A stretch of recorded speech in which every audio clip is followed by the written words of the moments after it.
Next operation on vectors is multiplication of vectors. As you all know that if a vector is multiplied with a scalar quantity, say for example mass is a scalar quantity, when multiplied with velocity is a vector quantity, you will get a vector quantity, that is momentum.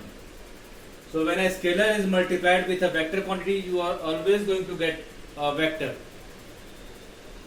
If numerical value is multiplied with a vector quantity, n is numerical value, where n is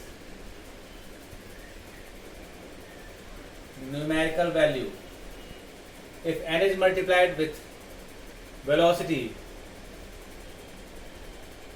it becomes velocity. Magnitude will increase, but it will remain a vector quantity.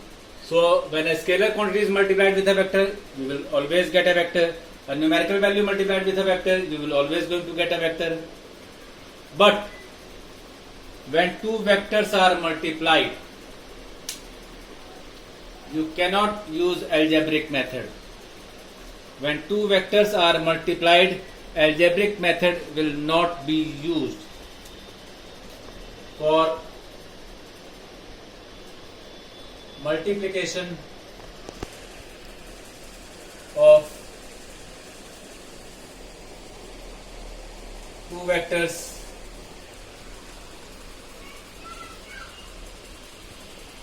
algebraic method is not applied. As you all know that multiplication of two vectors can be a scalar and can be a vector quantity.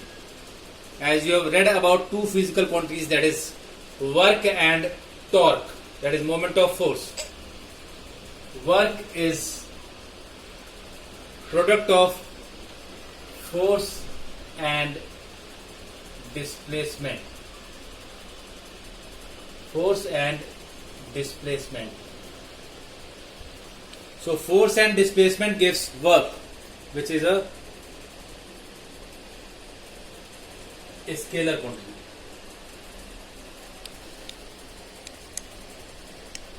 Torque, force into perpendicular distance. Perpendicular distance is a displacement, but this is a vector quantity. So you can see when two vectors are multiplied, you are not going to get confirmed scalar or confirmed vector. So here you must understand why this is happening. You can see the two different signs of multiplication in these two examples. Here the two vectors force and displacement are multiplied with a dot sign. You are always going to get a scalar quantity. But when you multiply two vectors with a cross sign, you are going to get a vector quantity, that is torque. You all have read about power. Power is product of force and velocity. Where force is vector, velocity is vector, but power is again a scalar quantity. That means it must be a dot product. So when two vectors are multiplied with a dot sign, you are always going to get a scalar. When two vectors are multiplied with a cross sign, you are always going to get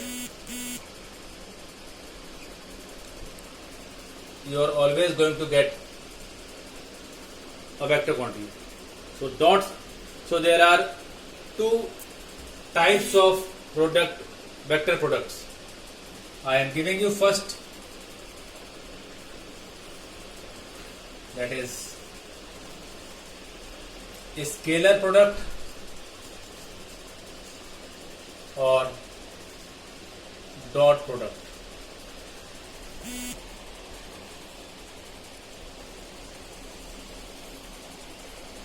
When two vectors are multiplied with a dot sign, then you are always going to get a scalar quantity, which is known as scalar product or dot product. If a vector A is multiplied with a vector B with a dot sign, you are going to get a scalar quantity which is product of magnitude of the given vectors and the component of one vector in the direction of another. From this diagram it will be clear to you.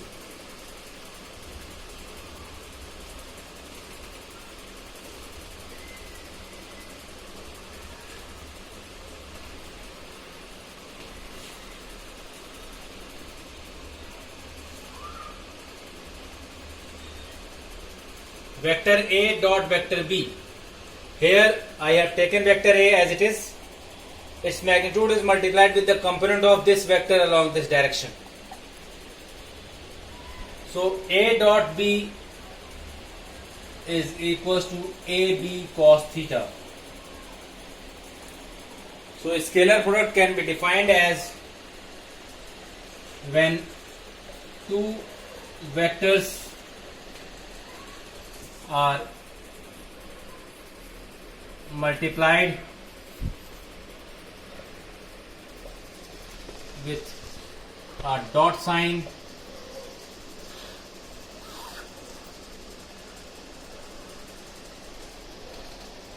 when two vectors are multiplied with a dot sign,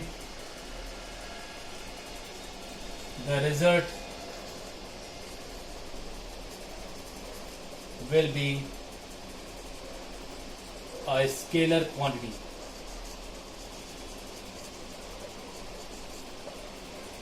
This multiplication is known as scalar product or dot product. There are various examples. Power is equals to force into velocity. Work is equals to force dot displacement. These are examples. So this is the definition of a scalar product. Now let us go to the properties of a scalar product or dot product.